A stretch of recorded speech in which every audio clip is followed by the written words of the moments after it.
Hi, just like to say, before attempting to watch this video, I highly recommend that you read the section in the textbook first.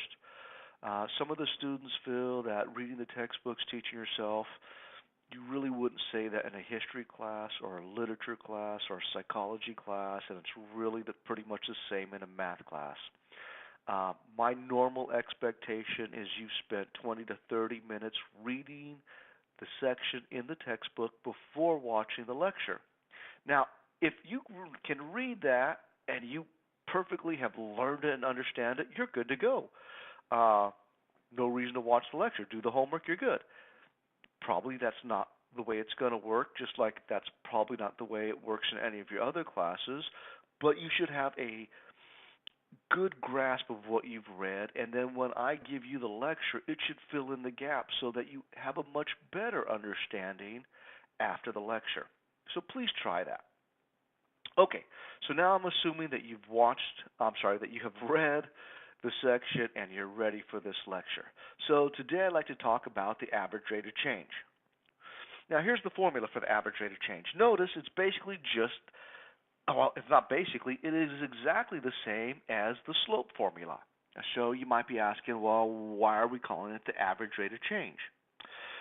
Well, a slope is an average rate of change of a straight line, but not all functions are straight lines. So let's just kind of take a look at this for a second.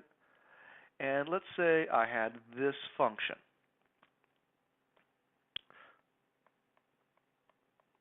And I had 2 points on this function that we'd like to look at. Let's say this first point, which has x1 and y1 for its values, and then this second point, which is located at x2, y2. If I was to connect these 2 points with a straight line, I'm going to draw it as best I can. Just kind of freehand drawing a straight line. Well, let me try it better one more time. So, there's my line connecting these 2 points. Now, very important, I drew this line. It's not part of the function. This connecting 2 points on the function with a line, that type of line is called a secant line. Now I have a straight line. If I was to look at the slope of those 2 points on this straight line called a secant, its slope would be the average rate of change of the function. So there's your line, but remember, the line was drawn to connect 2 points. The function is not a line. So the problem comes in if I start looking at, instead of this point, if I was to move to another point here and said, okay, now this is x2, y2, notice I would not get the same secant line. I'd get a completely new secant line, and I'm going to go ahead and draw them, showing them both at the same time for just a second. This new secant line, let me try that one more time. Always hardest thing is drawing a straight line. So, notice this is also a secant line. This secant line has a slope, but they're not the same.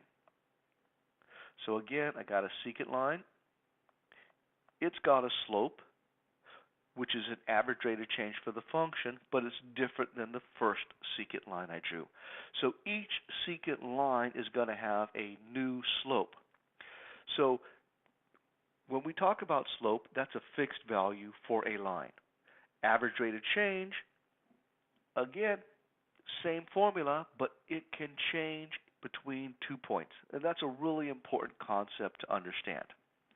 Now, before we get into calculations, I'd really like to talk some more about the basic notation of everything here. So let me just erase everything out of my way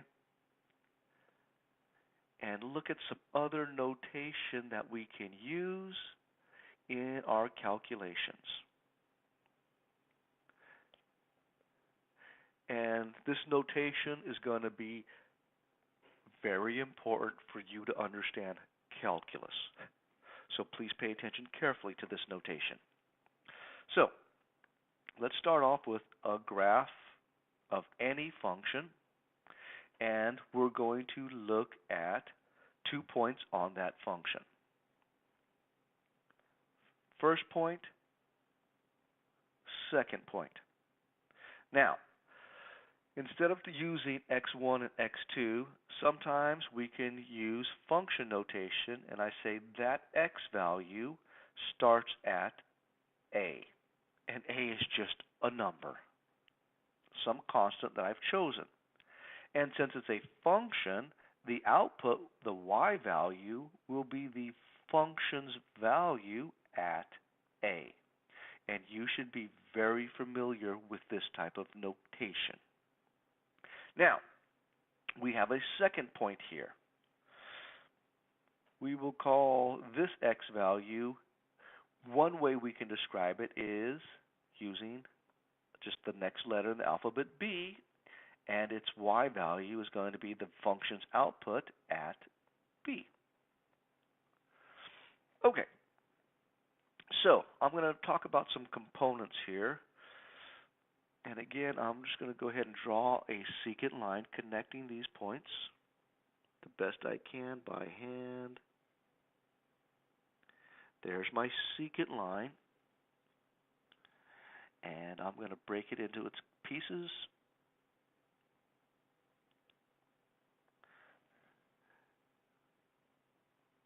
Okay, so those are going to be your rise and run of your secant line. Now, okay, the run, this distance from here to here, sometimes is given its own name, and that distance is called h. And h is just the second x value minus the first value. It's just equal to b minus a, assuming that b comes after a. So there's your distance. Now, another way of looking at this is I can solve for b by adding a to both sides. So h plus a equals b, or a plus h equals b. Just two ways of writing the same thing. There's a reason why we choose this. For many times, for the second point, we like the notation. Instead of talking about b, I'm going to substitute b out, because b is the same as a plus h. And then I'll have an output, the function's output for that input, and this is the input, a plus h. Now, I'm going to use the average rate of change formula, which is y2 minus y1 over x2 minus x1, and make it look a little bit different. But it says the same thing. Here is my second y value.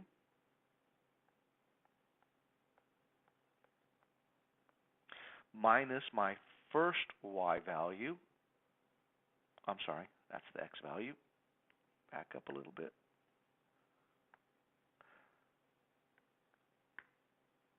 First y value was here. All over x2 minus x1. So x2 is a plus h minus x1, which is a. So right now, I'm just using a function notation to say the same thing. You need to get used to this function notation. You may have to watch this video 3 or 4, maybe even 5 times over for it to stick in your head. It's okay. That's normal. It's completely new. So don't be afraid of backing up and rewatching this. Now I'm going to erase some stuff just to get it out of my way.